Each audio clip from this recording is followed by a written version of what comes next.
ഇതൊക്കെ ഇപ്പൊ അമ്മാവന്റെ ദൗർബല്യങ്ങളാ.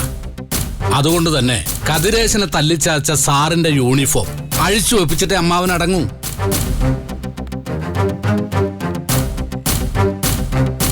പത്രത്തിൽ വന്ന വാർത്ത, കഴിഞ്ഞ ദിവസം സ്റ്റേഷനിന് മുമ്പിലുണ്ടായ സംഘർഷം, ഇതൊക്കെ ദേവന്റെ ആസൂത്രണമാണ്. മണിമല ഹരിയും സംഘവുമായി അമ്മാവൻ നടത്തുന്ന രാത്രി ചർച്ചകൾക്ക് ഞാൻ സാക്ഷിയാ.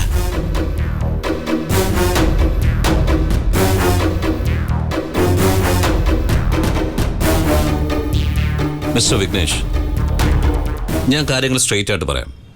നമുക്കൊന്നിച്ച് നിൽക്കാം. എൻ്റെ ആവശ്യവും ദേവന്റെ പതനം തന്നെയാണ്. ഒരുപക്ഷെ നിങ്ങളും അത് ആഗ്രഹിക്കുന്നുണ്ടെന്ന് എനിക്ക് തോന്നുന്നു. എന്റേതെന്ന് പറഞ്ഞ സാധാരണ നാട്ടുവാഴികളോടും നാട്ടുരാജാക്കന്മാരോടും അനന്തരന്മാർക്ക് തോന്നുന്ന ഒന്ന് തന്നെ, ഒരു തരം ഫ്രസ്ട്രേഷൻ. സോ നിങ്ങൾക്ക് രണ്ടുപേർക്കും അയാളോട് തോന്നുന്ന വ്യക്തിവൈരാഗ്യത്തിന് ഞാനെന്തിനു കൂട്ടു നിൽക്കണം? മെഡിക്കൽ കോളേജ് സ്റ്റുഡൻ്റ് ആയിരുന്ന ആദിത്യൻ സാർ അറിയും. തൊട്ടുമുമ്പ് സാറ് ജോലി ചെയ്തിരുന്ന സ്ഥലത്ത് കൊല്ലപ്പെട്ട ഒരു പൊതുപ്രവർത്തകനാണ്. അനധികൃതമായി പ്രവർത്തിക്കുന്ന ക്വാറികളുടെ പ്രവർത്തനം തടയാൻ വിദ്യാർത്ഥികൾക്കിടയിൽ നിന്ന് അവനൊരു ഗ്രൂപ്പ് ക്രിയേറ്റ് ചെയ്തു. സോഷ്യൽ മീഡിയ വഴി അതിന് പ്രചാരം കിട്ടുകയും ചെയ്തു. കായ്പറമ്പത്ത് ഹാജി എന്ന അതിസമ്പന്നന്റെ 3 ക്വാറികൾ പൂട്ടിച്ചു കഴിഞ്ഞ് ഒരു ബുധനാഴ്ച രാത്രി അയാൾ കൊല്ലപ്പെട്ടു. അർദ്ധരാത്രി, മൃഗീയമായി. അന്വേഷണം ഇതുവരെ എങ്ങും എത്തിയില്ല. കാരണം അന്വേഷണ ഉദ്യോഗസ്ഥൻ തന്നെ ആ കൊലപാതകത്തിന് പിന്നിലുണ്ടായിരുന്നു. Stop it. താൻ എന്താ ഉദ്ദേശിക്കുന്നത്? ആ കേസ് അന്വേഷിച്ചത് ഞാനാ. യെസ്, സാർ തന്നെയാണ്. ഞാൻ ഈ പറഞ്ഞ കായ്പറമ്പത്ത് ഹാജി എന്റെ സുഹൃത്താണ്. സിംഗപ്പൂരിലെ ഹാജിയുടെ ബിസിനസ്സുകൾക്ക് സകല സഹായവും ചെയ്തു കൊടുക്കുന്ന ഞാനാണ്. സാറിനെ കുറിച്ചൊന്ന് അന്വേഷിച്ച കൂട്ടത്തിൽ ഹാജി പറഞ്ഞു തന്നതാണ് ഈ കഥ. സർ, മായയുടെ കൊലപാതകത്തിന് പിന്നിൽ അമ്മാവൻ തന്നെയാണെന്ന് എനിക്ക് ഉറപ്പുണ്ട്. സാറിന് തെളിവുകളാണ് ആവശ്യമെങ്കിൽ അത് കണ്ടെത്തി തരാൻ ഞങ്ങൾക്ക് കഴിയും. സോളിഡായ നിലനിൽക്കുന്ന തെളിവുകൾ. മിസ്റ്റർ റെഡ്വിൻ, ഹാജി നിങ്ങളുടെ സുഹൃത്തായിരിക്കാം. എന്നെക്കുറിച്ച് നിങ്ങൾ മനസ്സിലാക്കിയിട്ടുണ്ടാകാം. അതുകൊണ്ട് മാത്രം ഞാൻ നിങ്ങളുടെ കൂടെ നിൽക്കണമെന്ന് ഒരു നിർബന്ധവുമില്ല. എന്റെ ജോലിയും എന്നെയും സംരക്ഷിക്കാൻ എനിക്ക് നന്നായിട്ട് അറിയാം. ഓക്കെ സർ, നമുക്ക് പിരിയാം. മായയുടെ കാര്യത്തിൽ ഇനി സംഭവിക്കാനുള്ളത് എംബസി വഴിയുള്ള ഒരു അന്വേഷണമാണ്. അതിന്റെ വ്യാപ്തി സാറിനറിയാം. സാറിന്റെ ആ പഴയ കാലം കൂടി ചർച്ചയ്ക്ക് വന്നാൽ അന്ന് കായ്പറമ്പത്ത് ഹാജിക്ക് വേണ്ടി സാറ് ചെയ്തത് ദേവന് വേണ്ടി സാറ് ചെയ്തു എന്നുള്ള വ്യാഖ്യാനം വരും. സാർ നന്നായൊന്ന് ആലോചിക്കും സാർ.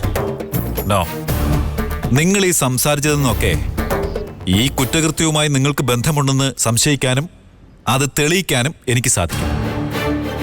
പിന്നെ നമുക്കിടയിൽ ഇനിയൊരു മീറ്റിംഗ് വേണ്ട, ഒരർത്ഥത്തിലും. ഓക്കെ?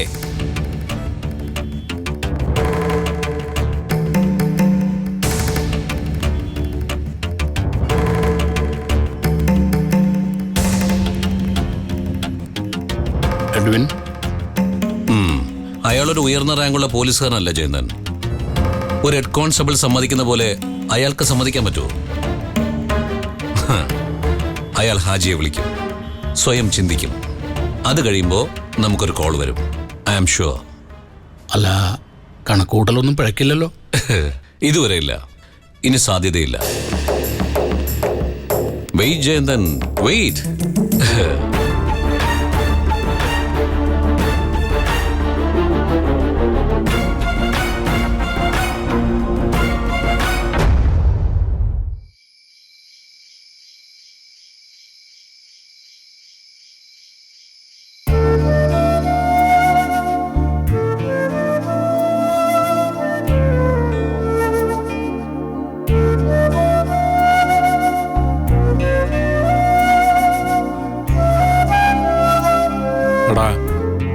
എന്നെ വരയ്ക്കാനൊന്നും പറഞ്ഞിരുത്തിയിട്ട് നീ ഇതുവരെ ഒന്നും വരച്ചില്ലല്ലോ.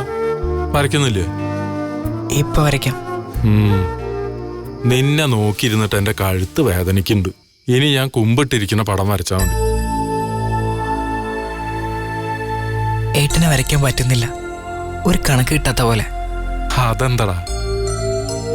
എന്തോ എന്റെ കണ്ണിന്റെ ആയിരിക്കും, ഇങ്ങനെ മായുന്ന പോലെ. അപ്പൊ ഒരു തെളിവും കൂടിയായി. ഇതൊക്കെ എഴുതി വെക്കണം. എന്ത്? എടാ, മരണം അടുത്തോരെ വരയ്ക്കാൻ പറ്റുന്നില്ല എന്നുള്ളത് പുതിയൊരു കാര്യല്ലേ. ചിലപ്പോ അതിന് ശാസ്ത്രീയമായ തെളിവ് എന്തെങ്കിലും ഉണ്ടാവും. ആരോടെങ്കിലും പറഞ്ഞു നോക്കാം. ആരോട് പറഞ്ഞു നോക്കാൻ? ഒരാളോടും പറയണ്ട. ഞാൻ ഇനി വരയ്ക്കുന്നില്ല. എടാ, വിഷമിക്കല്ലടാ, ഞാനൊരു തമാശ പറഞ്ഞതല്ലേ. എന്തായിട്ടാ? എന്തു പറ്റി? ഇവൻ എന്നെ വരയ്ക്കാതിരുന്നതാ. നേരം കുറെ ആയിട്ടും കടലാസിൽ ഒരു വരയില്ല. ചോദിച്ചപ്പോ പറയാ അവന്റെ കണ്ണിലിപ്പോ എന്നെ കാണാനില്ല. അതിന് മരിക്കാറായവരെ കാണില്ല എന്ന് പറഞ്ഞ ഏട്ടൻ്റെ ഒരു ശാസ്ത്രം. എനിക്ക് പറ്റാഞ്ഞിട്ട് വരയ്ക്കാത്തത്. അല്ലെങ്കിലും നിന്നോടാരാ ഇപ്പൊ ഇത് എടുത്തു വെക്കാൻ പറഞ്ഞത്? അതോ ഏട്ടനെ പിടിച്ച് അടുത്തിരുത്താനുള്ള സൂത്രോ? ഏട്ടൻ ഇവിടെ ഇരുന്നോട്ടെ, അതിന് ചേച്ചിക്ക് എന്താ? അമ്പടാ, അപ്പൊ ഞാനാ മണ്ടൻ. നിന്നെ വിശ്വസിച്ച് ഇരുന്ന് കളഞ്ഞല്ലോ.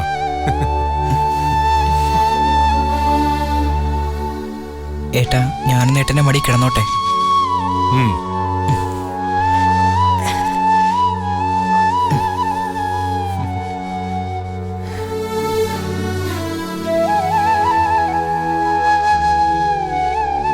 ഏട്ടനെന്താ കഴിക്കാൻ വേണ്ടത്?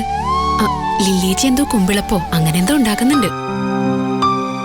ഏട്ടന് ഇഷ്ടായിരുന്നു എന്ന് പറഞ്ഞു. ആ, അത് ഈ കറുകയിലയില് പൊതിഞ്ഞിട്ടുള്ള പലഹാര. നല്ല മണാ. ലില്ലിയുടെ അമ്മ അതില് സ്പെഷ്യലിസ്റ്റ് ആയിരുന്നു. അമ്മ അടുക്കളയിൽ ഉണ്ടാക്കി വെച്ച് മാറുമ്പോ ഞങ്ങള് കട്ടുന്ന് തീർക്കും. പിന്നെ പ്രാക്ക. അപ്പോ അത് മതിയോ? എന്നാ കൊണ്ടുവരാൻ പറയാം. അടുപ്പത്തിരിക്കുന്നത് വരെ എന്റെ ഇഷ്ടത്തിന് മാത്രമായി അല്ലടി. എല്ലാ ആഗ്രഹങ്ങളും തീരട്ടെ.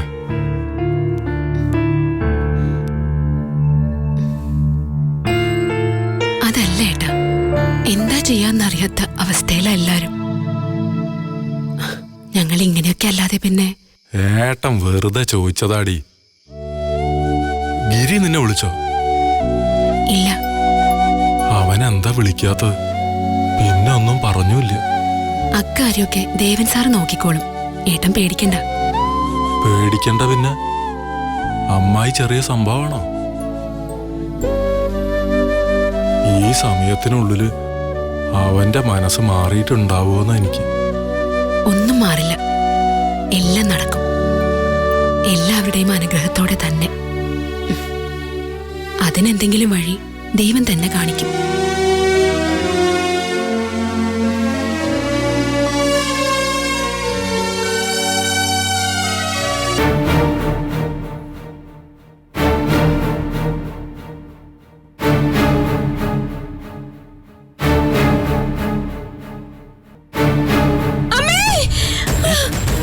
വസന്തേ, വസന്തേ, എന്താ എന്താ പറ്റി? ലൈറ്റിട്. അയ്യോ, ലൈറ്റിട്. എന്തു പറ്റി? അയ്യോ, എന്നമ്മേ. അയ്യോ, എന്താ എന്തു പറ്റി? കുറച്ച് വെള്ളം എന്താ? അയ്യോ, അമ്മേ.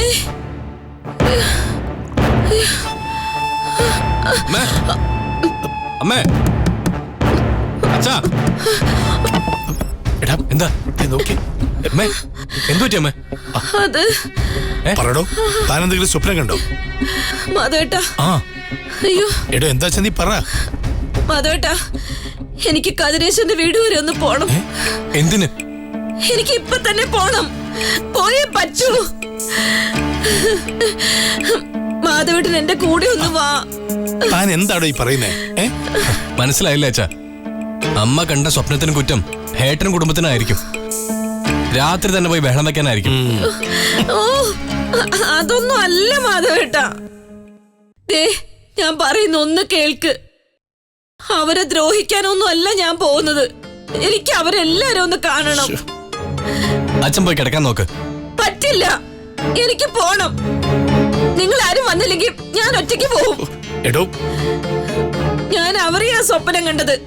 അത് അവരോട് പറഞ്ഞില്ലെങ്കിൽ എനിക്ക് ഉറക്കം കിട്ടില്ല. ദൈവത്താണ് സത്യം. ഒരു വാക്ക് അവരെ ദ്രോഹിക്കുന്ന രീതിയിൽ ഞാൻ പറയില്ല. എടോ, താൻ ടെൻഷൻ ആവാതെ നമുക്ക് എന്താ ആലോചിക്കാം. ആലോചിക്കാനൊന്നുമില്ല. നമ്മൾ പോകുന്നു. ഞാൻ ഡ്രസ്സ് മാറി വരാം.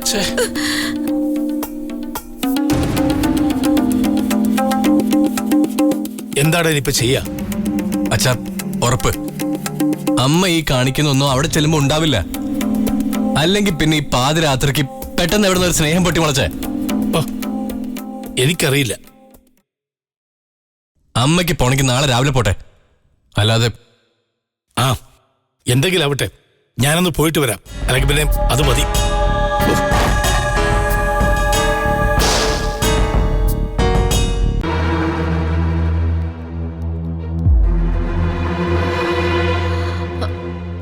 കതിരേശ, എടാ കതിരേശ. എന്താ മാവാ? കതിരേശൻ എവിടെ? അകത്തുണ്ട്, ഒന്ന് വിളിക്ക്. കതിരേശ. എന്താ മാവാ? അത് മോളെ, അമ്മായിക്ക് ആദ്യം കുറച്ച് വെള്ളം കുടിക്കാൻ താ.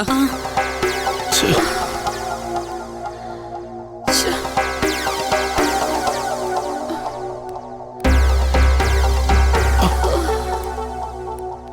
എടാ എന്താ മാവാ? ദേ, അമ്മായി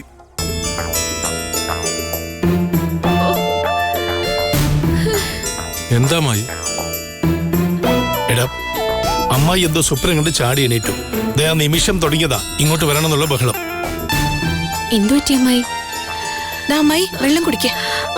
ദേ, ഈ നേരം വരെ ഞാനും ഗിരി മാറി മാറി ചോദിക്കായിരുന്നു, പക്ഷെ ഒന്നും പറയുന്നില്ല. എന്താ മായി?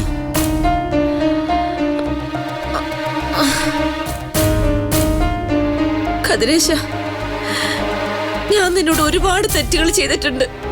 നിനക്കൊരു മനുഷ്യജീവി എന്നുള്ള പരിഗണന പോലും ഞാൻ തന്നിട്ടില്ല.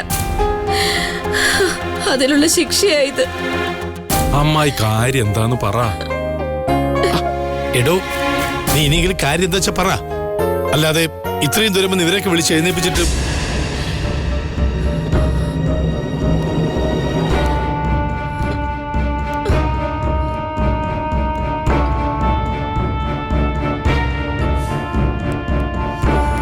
എന്താ അമ്മായി? പറടോ. പറയാം. ഞാനൊരു സ്വപ്നം കണ്ടു, ഒരു മരണം. വേറെ ആരുടെ അല്ല, എന്റെ മരണം തന്നെ. അമ്പാട്ടി അകത്ത് എന്നെ വെള്ളപൊതപ്പിച്ച് കിടത്തിയിരിക്കുക. എന്റെ അടുത്ത് നിന്ന് അലമുറയിട്ട് കരയുന്നത് മൊഴിയും ഗംഗയും കനിയും കണ്ണനും ഒക്കെയാ. ഇതാണോ സ്വന്തം മരണം കാണുന്നത് ആയുസ് കൂട്ടുന്ന പറയുക? ഇപ്പോഴേ എനിക്കൊരു സമാധാനം കിട്ടിയത്. ഞാൻ ചാവൂന്ന് കണ്ടപ്പോഴോ? ഏയ്, അതല്ല, സ്വപ്നം തന്നെയാണെന്ന് അറിഞ്ഞപ്പോ. ഓ, ദേ, ശരിക്കും തന്നെ പേടിപ്പിച്ചിട്ടോ. അതല്ല, എനിക്കതെന്തോ സൂചന പോലെയാ തോന്നിയത്. അമ്മായി ഒന്നും മിണ്ടാതിരുന്നേ. എന്ത് സൂചന? ഇപ്പോ ഇവിടെ ഉള്ളവരിൽ ഏറ്റവും ആരോഗ്യം അമ്മായിക്കാ. അമ്മായിക്ക് ഒന്നും സംഭവിക്കില്ല. ആ കാഴ്ച ദൈവം എനിക്ക് കാണിച്ചു തന്നതാ. നിങ്ങളൊക്കെ എനിക്ക് എത്ര വേണ്ടപ്പെട്ടവരാണെന്ന് മനസ്സിലാക്കി തരാൻ. മാധവേട്ട, എന്തായാലും ഈ രാത്രിയോടെ ഒരു കാര്യം ഞാൻ തീരുമാനിച്ചു. കതിരേശനും ഇവിടത്തെ പിള്ളേരും ഇനി എനിക്ക് സ്വന്തം മക്കൾ തന്നെയാ. എടോ, അതെ, ഇപ്പൊ ദൈവം എന്നെ ഇത് കാണിച്ചു തന്നിട്ടും ഞാൻ എന്നെ തിരുത്തിയില്ലെങ്കില് നാളെ എന്നെ കാത്തിരിക്കുന്നത് വലിയ ദുരന്തമായിരിക്കും. മോളെ, അമ്മായിക്ക് മാപ്പ് തരണേ മോളെ. ഈ പാതിരാത്രി അമ്മായിയുടെ വരവുണ്ടല്ലോ, അത്ഭുതമല്ല, ഞങ്ങൾക്ക് അനുഗ്രഹമാണ്. അല്ലേ ഏട്ടാ? അതെ, 1000 പ്രാവശ്യം മനസ്സിൽ പറഞ്ഞാലും ഇത് വിശ്വസിക്കാൻ പാടുവിടും. ഞാനൊരു കാര്യം പറയാലോ കതിരേശ. അമ്മായി ഒരാൾ കൂടെ നിന്നാ 1000 പട കൂടെ നിൽക്കുന്ന ബല. നിനക്കിനി എന്താ വേണ്ടത്? മൊഴി, നാളെ നീ ദേവനെയും കുട്ടി അമ്പാട്ടേക്കൊന്ന് വരണം. ഒരു തീരുമാനം എടുക്കാനാ. അല്ലടോ, എന്ത് തീരുമാനം? ഇവിടെ ഇപ്പൊ കാത്തു നിൽക്കുന്ന തീരുമാനം എന്താ? ഗിരിയുടെയും ഗംഗയുടെയും വിവാഹമല്ലേ? ഞാൻ ഇനി എതിര് പറയില്ല. എടോ, അമ്മായി, നിന്നോട് ഇക്കാലം അത്രയും പറഞ്ഞു പോയതിന് ഈ ഒരു സമ്മതം കൊണ്ട് പ്രായശ്ചിത്തം ചെയ്യ അമ്മായി. സന്തോഷായോടാ നിനക്ക്? എന്താ അമ്മായി ഈ ചോദിക്കണ? പാതി രാത്രി കണ്ണും തിരുമ്പി എഴുന്നേറ്റ് വരുമ്പം നിധിയും സ്വർഗൊക്കെ ഒരുമിച്ച് തന്നിട്ട് സന്തോഷായോന്നോ? അല്ല, മാധവേട്ടൻ എന്തോ ഒന്നും പറയാത്തത്? ഞാൻ എന്ത് പറയാനാടോ? കാത്തിരുന്ന് താൻ സകല കൂടെ ഒന്ന് ചടിച്ചു കളഞ്ഞില്ലേ? ആ ഇനി ഇവർക്ക് അമ്മായിയല്ലേ വേണ്ടു. ഓ എന്തായാലും എന്റെ നെഞ്ചിന്ന് വലിയൊരു ഭാരം ഇറങ്ങി കിട്ടി. എന്റെയും. ഇനി എന്റെ ജീവിതം നിങ്ങളുടെ എല്ലാവരുടെയും കൂടെ ഒറ്റ മനസ്സോടെ ആയിരിക്കും. ഉറപ്പ്. മാധവേട്ട, നമുക്ക് പോവാം. പോട്ടെടാ.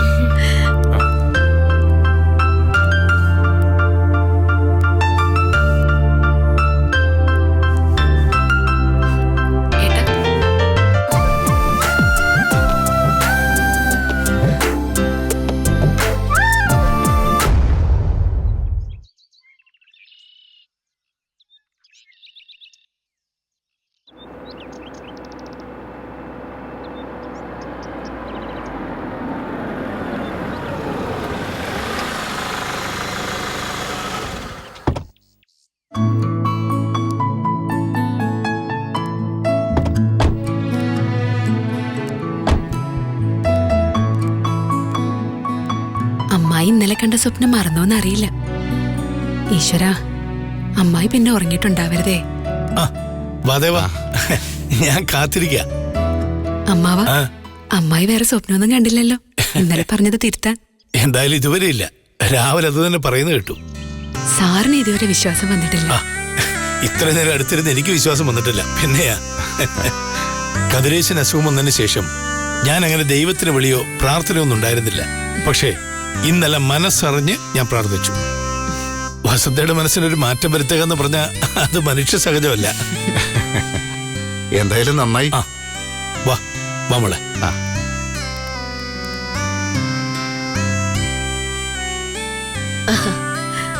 ദേവ, ചായ എടുക്ക്. നീ എന്താടി മോളെ ഇങ്ങനെ അറച്ചറച്ച് നിൽക്കുന്നത്? നിനക്കിവിടെ നിൽക്കാനോ ഇരിക്കാനോ വേറെ ആരുടെയെങ്കിലും സമ്മതം വേണോ? ഇരിക്കടി അങ്ങോട്ട്.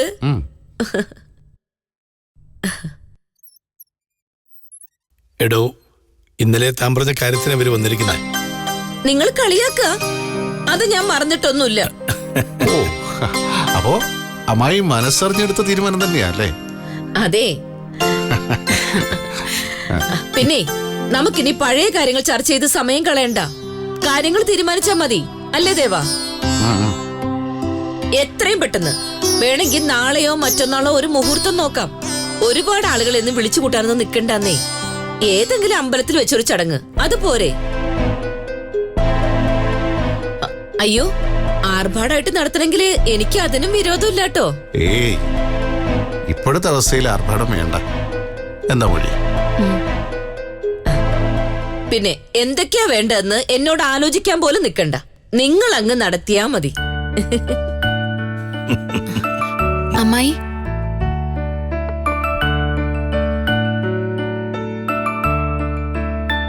അമ്മായി പോകുമ്പോ എനിക്കൊന്ന് അമ്പലത്തിൽ കയറണം. ദൈവത്തോട് ഇങ്ങനെയൊക്കെ അല്ലാതെ പിന്നെ എങ്ങനെയാ നന്ദി പറയാ? ഇങ്ങനെയും ഒരു തിരുത്ത് വേണായിരുന്നു മോളെ. ഗിരിയേട്ടനെവിടെ? അവൻ മുറിയിലുണ്ട്. ഞാനൊന്ന് ഗിരിയേട്ടനെ കാണട്ടെ. സംസാരിച്ചിട്ട് ആളെ ഇങ്ങോട്ടൊന്ന് വിളിച്ചോളൂ.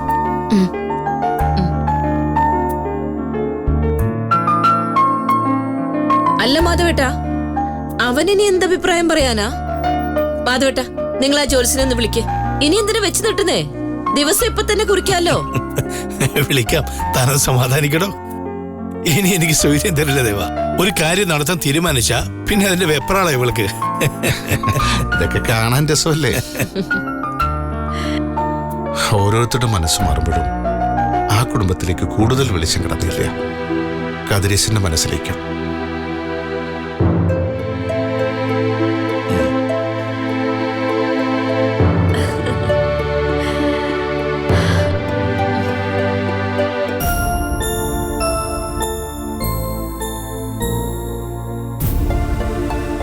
ഗിരിയേട്ടാ,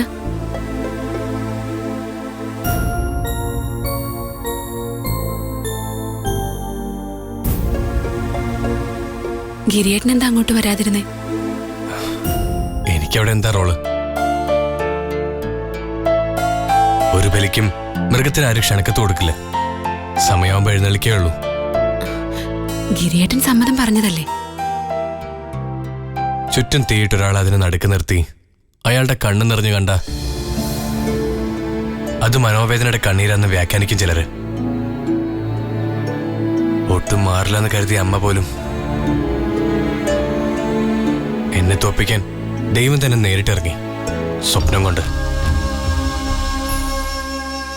ഗിരിയേട്ടൻ ഇപ്പൊ ഇങ്ങനെ സംസാരിക്കുന്ന ഞാൻ എന്നും ഇങ്ങനെ സംസാരിച്ചിട്ടുള്ളൂ മൊഴി. എന്നെ എല്ലാവരും തെറ്റിദ്ധരിച്ചതാ, നീ അടക്കം.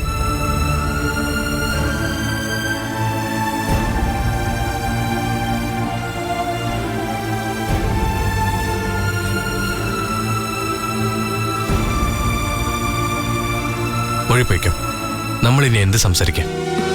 സംസാരിക്കണം. ഗംഗ വെറും ഒരു ഭാരമായി മാത്രം ഗിരിയേട്ടൻ സംസാരിക്കരുത്. അല്ലാതെ പിന്നെ എന്താ? ഞാൻ സ്നേഹിച്ച പെണ്ണോ? വേണ്ട മൊഴി. ഞാൻ പറയുന്ന ഒരു ഉത്തരവും ഈ സാഹചര്യത്തിൽ തനിക്ക് കേൾക്കാൻ കൊള്ളുന്നാവില്ല. സാറില്ല, പണ്ടൊക്കെ ആളുകൾ കളിയാക്കിയിരുന്ന പോലെ കാമുകിയും നഷ്ടപ്പെട്ടവൻ അനുജത്തെ കെട്ടി സമാധാനിക്കുക. അത്ര ക്രൂരമായ തമാശ വേണോ ഗിരിയേട്ട? എന്റെ ജീവിതത്തിനെ കുറിച്ച് ഞാൻ തമാശയിലും പറഞ്ഞോട്ടെ മൊഴി.